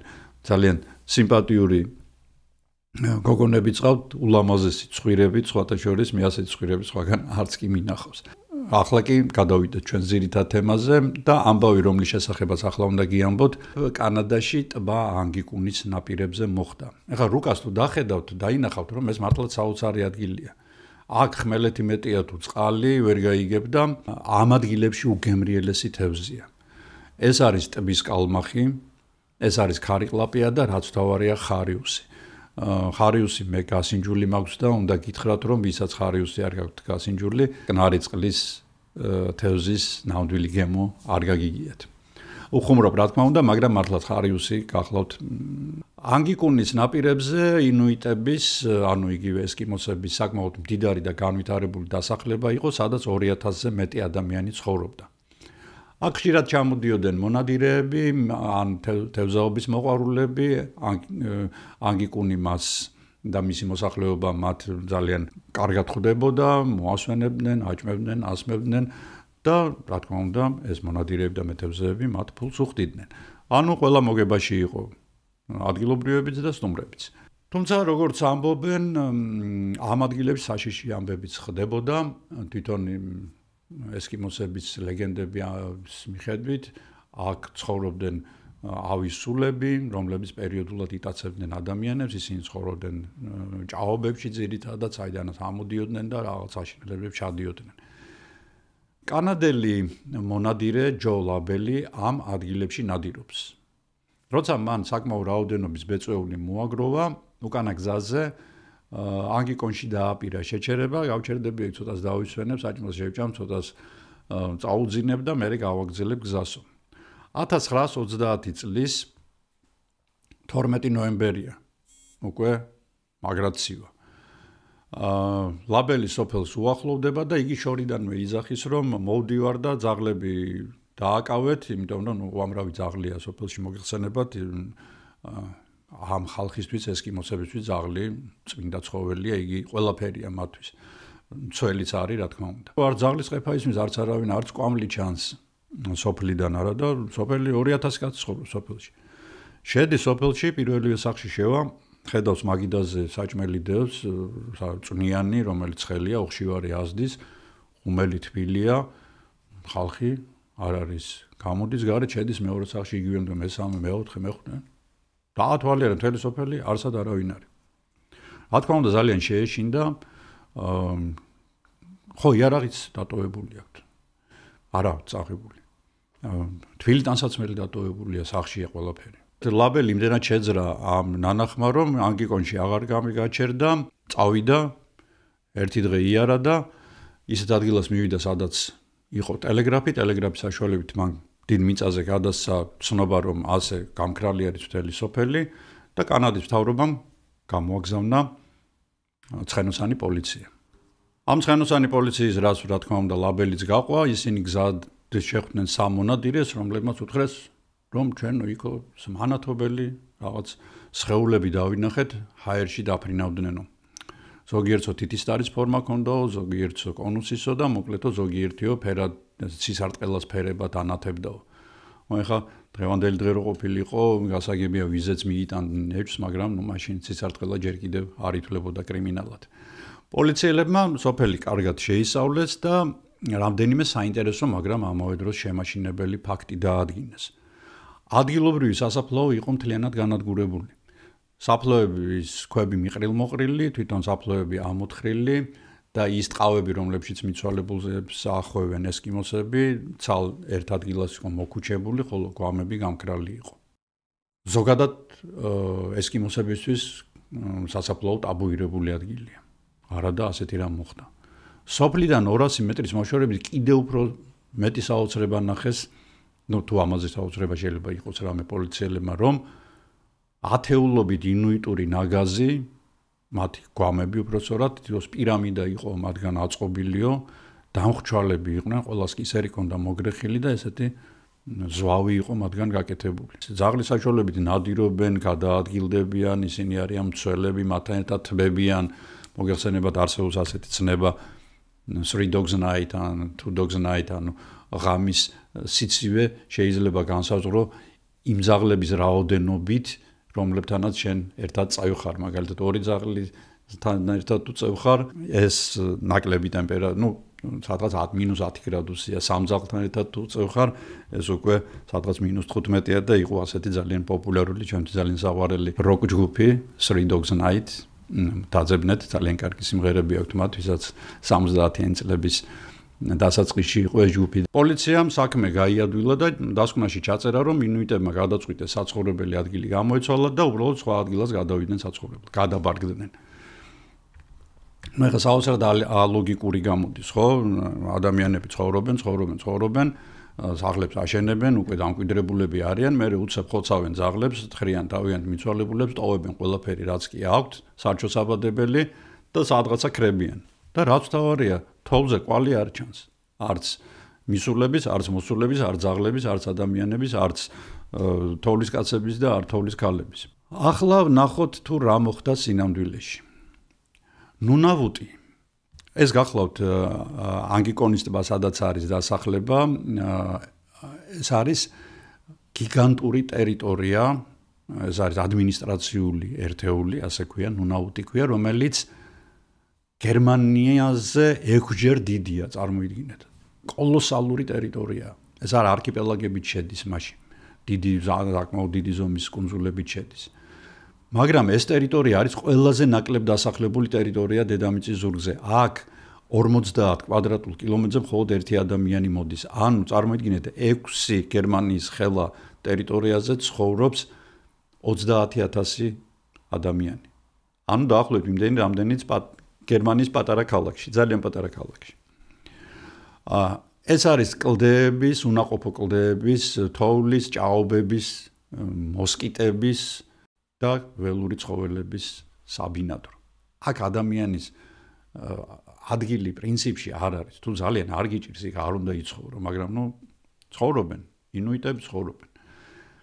აქვე მდებარეობს ნანოვიტის დედაქალაქი. ამ დედაქალაქი ანგოკინიდან არის მოცილებული, ის აღმოსავლეთით არის მოცილებული 1500 კილომეტრით და ამ იკალუჩში ცხოვრობს 6000 ადამიანი დღეს.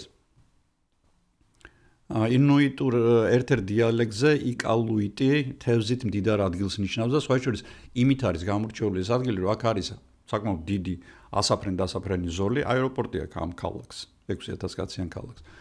და აქ ხდება აირბუსების ახალი მოდელების გამოცდა ყველაზე ექსტრემალურ პირობებში. ანუ ქარი, სიცივე, ყინვა, უბედურება თუ კი რამე შეიძლება იყოს, ყველაზე კარგი ადგილი არის რომ თვითმფრინავები ასეთ პირობებში გამოსცადო. ანუ უკვე ხვდებით, ხო, აგაი დასახლებაც არის. არის კიდე მეორე ქალაქი, რომელშიც 2100 ადამიანი ცხოვრობს და არის კიდე 12 დასახლება, სადაც 100 და 120 ადამიანი ცხოვრობს. ანგიკუნის ტბას თვითონ კავშირი ზღვასთან არ აქვს. არა და მე უკვე გითხარით, რომ ზამთრის სანადირო ცხოველები არიან ზღვის ცხოველები. ინუიტებისთვის ეს არის ლომვეშაპი, ვეშაპი, სელაპი და ასე შემდეგ. აქედან გამომდინარე ტბაში ასეთი ცხოველები ვერ იქნებოდნენ. და ჯო ლაბელის მისტიკური ისტორია კაცობრიობამ გაიგო ფრენკ ედვარდსის წიგნიდან, რომელსაც სახელად ჰქვია თვით მეცნიერებაზე უცნაური. და იგი გამოიცა 1959 წელს. ედვარდს სხვა წიგნებიც აქვს მანამდე გამოცემული, ერთ-ერთი არის მფრინავი თეფშები, სერიოზული ბიზნესი, ასე ერქვა მის წიგნს. ედვარდი ანგიკონის გაქრობას ამ წიგნში უთმობს 3 გვერდს. ის წერს, რომ ცხენოსანი პოლიცია სოფელში შევიდა, ლაბელის ისტორია დაადასტურა და ასევე წერს, რომ ეს სოფელი იყო კეთილგანწყობილი ხალხით დასახლებული, სადაც 30 ადამიანი ცხოვრობდაო. ანუ საიდან მოვიდა 200 კაცი. ყველაზე ადრეული პუბლიკაცია ამ სოფლის შესახებ დაიბეჭდა დენվել ბიში, ასეთი გაზეთი იყო, 1930 წლის 29 ნოემბერს, ანუ ლაბელის აღმოჩენიდან რამდენიმე დღეში. ამ პუბლიკაციაში იყო ლაბელის ფოტოც, იყო ამ ანგოკინის დასახლების ფოტოც და ესკიმოსური ოჯახის ფოტოც. სადა ამაზე სახლები, რომლებშიც შეიძლება ცხელიწვნიანი იყოს და თბილი ლოგინები. ასევე ამ სტატიაში ნათქვამი იყო, რომ სოფელში ცხოვრობდა 25 ადამიანი და როდესაც ლაბელი იქ მივიდა, მას დახვდა თიხის რამდენიმე გაბზარული ჭურჭელი, ერთი მკვდარი ძაღლი და რამდენიმე გამოუსადეგარი ტყავი. და იქვეო ეგდო ძველი დაჟანგებული შაშხანა, რომელსაც ინუიტები როგორც შამფურს ისე იყენებდნენ. სოფელში მინიმუმ 12 თვე არავინ ყოფილა და რა ნაკვალები უნდა გადარჩენილიყო, ხო? ამ სტატიის მიხედვით. არანაირი 2000 კაციანი სოფელი, გადათხრილი საფლავები, მკვდარი ძაღლების პირამიდები და უცხოპლანეტელები ამ სტატიაში არ არის. არც ლაბელის მონათხრობში. ჟურნალ Fate მაგაზინის, არა Fake მაგაზინის 1977 წლის აპრილის ნომერში გამოქვეყნდა სტატია, რომელსაც ყავს ავტორი ბეტი ჰილი. იგი წერს, რომ კანადის ჩრდილოეთით მოგზაურობდა თავის მეუღლესთან ერთად, როდესაც გაიცნო კაპიტანი გვარად ლარსენი, რომელმაც უთხრა, რომ ანგიკუნის გამქრალი სოფლის ისტორია თვითონ ანგიკუნის მოსახლეობამ დასტურა მას, იმ მოსახლეობის ნაწილმა უпростоრად, რომლებიც გადაურჩნენ რას? ფრინავი თებშით მოტაცებას. ვინ იყო ბეტი ჰილი? ეს გახლდათ ქალი, რომელმაც რამდენიმე წლით ადრე გამოსცა ავტობიოგრაფიული წიგნი, რომელსაც ერქვა შეწყვეტილი მოგზაურობა. აქ იგი აღწერდა იმ 2 საათს, რომელიც მან მოტაცებულმა უცხოპლანეტელების მიერ ფრინავ თებშზე გაატარა. იქ ისეთი პიკანტური დეტალებიც იყო, რომლის შესახებაც ჩვენ აქ ვერ მოვყვებით. თანდათან ანგიკუნის მოსახლეობა ბეტი ჰილის დამსახურებითაც 25 ადამიანიდან 2000-მდე გაიზარდა. და რა თქმა უნდა, ეს ყველაფერი საბოლოოდ აღმოჩნდა ტყუილი. ის 25 კაცი უბრალოდ აიკრიფა და სხვა ადგილას გადავიდა საცხოვრებლად, იმიტომ რომ იმ ადგილებში თევზი ისე კარგად აღარ იჭირებოდა. ისიც მინდა დავამატო, ვინც წინა ვიდეო ნახა და არ უნახავს დავასპოილერებ, გახსოვთ თქვენ 600 კაციანი გამქრალი სოფელი ჯუნგლებში. ესეც არ არის სწორი, ესეც ტყუილი ინფორმაცია, რომელიც მოიგონეს ჟურნალისტებმა, რათა მათი გაზეთი კარგად გაყიდულიყო. ასე რომ ცოტა გაგიხარწყლეთ იმედები, რომ ასეთი რამეები ხდება დედამიწის ზურგზე, მაგრამ მე უნდა გითხრათ, რომ ხდება. ხდება ძალიან ბევრი რამ ისეთი, რომელთაც ახსნა არ აქვთ ჯერჯერობით ყოველ შემთხვევაში. ქრება დასახლებული პუნქტები, მაგრამ ძირითადად ქრება დემოგრაფიული და ეკოლოგიური და ეკონომიკური პრობლემების გამო. ჩვენშიც საქართველოშიც სამწუხაროდ. მაგრამ ამ ყველაფერს ისე ვიმეორებ, მატერიალისტური ახსნა აქვს. ამიტომ როგორც ყოველთვის მე გთხოვთ, გადაამოწმოთ ის ინფორმაცია, რომელსაც თქვენ სხვებისგან იგებთ, ამის ძალიან ბევრი საშუალება არსებობს დღეს. ეს თქვენთვის არის კარგი, რომ მოტყუებულებმა აარიაროთ. მე კი დღეს ამით გემშვიდობებით ძალიან გთხოვთ, დააფასოთ ჩემი შრომა, დაწეროთ კომენტარები, დასვათ მოწონების ნიშნები, გადააზიაროთ ეს ვიდეო და მე კი ძალიან მალე დაგიბრუნდებით ახალი საინტერესო ვიდეოებით. მე ალბათ გავაგრძელებ ამ თემას კვლავ, თუმცა რა თქმა უნდა მეცნიერებაც არ უნდა დავივიწყოთ. მაშასე გისურვებთ თბილ, ლამაზ, საინტერესო კვირას. ნახვამდის.